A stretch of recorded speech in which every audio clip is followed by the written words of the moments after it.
Hey, what's up, guys? It's been a week since I got to talk to you last and worked all night last night. But before I went to work, I read this passage, so I hope now it will make some sense when I try and talk about it with no sleep. Here we go. I was reading out of Luke chapter 5, and this takes place obviously just after Luke chapter 4, where Jesus made his declaration that he was anointed to preach the good news in Luke chapter 4, verse 18. And he starts to gather crowds in his hometown area of Galilee, or his home region. And the crowds are getting so big that it's becoming difficult to talk to him. And he comes upon the shore and he sees two ships standing there in the water. And he decides that he's going to enter one of them and go out. So I'm going to pick up and read this passage to you, and then we'll dissect it a little bit.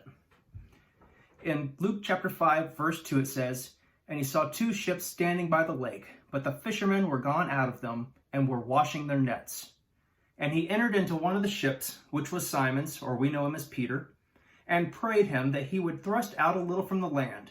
And he sat down and taught the people out of the ship. Now when he had left speaking, he said unto Simon, Launch out into the deep, and let down your nets for a draught. And Simon answering unto him said, Master, we have toiled all the night, and have taken nothing. Nevertheless, at thy word I will let down the net. And when they had done this, they enclosed a great multitude of fishes, and their net brake. And they beckoned unto their partners, which were in the other ship, that they would come and help them. And they came and filled both ships, so that they began to sink. When Simon Peter saw it, he fell down at Jesus' knees, saying, Depart from me, for I am a sinful man, O Lord. For he was astonished, and all that were with him, at the draught of the fishes which they had taken. And so was also James and John, the sons of Zebedee, which were partners with Simon. And Jesus said unto them, and said unto Simon, Fear not, from henceforth thou shalt catch men." So, Jesus comes upon these fishermen. In the Sea of Galilee, they would fish at night because the water is super clear and fish aren't so stupid to run into a net they can clearly see. So they would fish at night when there was less light, and they had spent all night long fishing. They're out there cleaning their nets. You can imagine throwing nets, pulling them back in, throwing nets, pulling them back in all night long. They're tired, they're exhausted. They need to clean them, fold them up, and go home and get some sleep. They're probably grumpy because they didn't catch a thing. They made no money. They're stressed out, they're aggravated. And here comes this itinerant preacher, Jesus, and asks Simon to go out into the water so he can use his boat. Peter could have said no. Peter could have told Jesus, shove off, or Peter, knowing his personality, could have shoved Jesus off the boat. But he didn't. He obliged him. He took him out off the shore so that Jesus could use his boat as a speaking platform.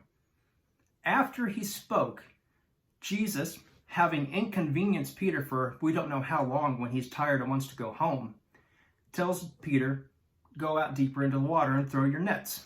And once again, Peter, being the expert fisherman, tells Jesus it's going to be pointless, but he does it anyways. And that's when they catch this huge amount of fish. And my point of all of this is that there are times when God may ask something of us. He may ask us to do something, to serve in a way that is inconvenient. It may cost us time, it may cost us money, it may just cost us other resources, stress, etc. But he's faithful to repay us for that service. Sometimes it's an immediate payment, like Peter and James and John got here with this huge catch of fish. Other times we won't see that payoff until weeks, months, or years, decades down the road, or you may not even see that payoff until you have your eternal reward in heaven. But he is faithful to pay. I can tell you, to be in ministry where I am, it has caused some inconveniences. I gave up the opportunity to get a promotion that I was asked to put in for. That would have been more money, more prestige, if you want to call it that. But I counted extremely worthy to give that up to be able to minister to the youth. And it costs time, it costs money, but it's all worth it.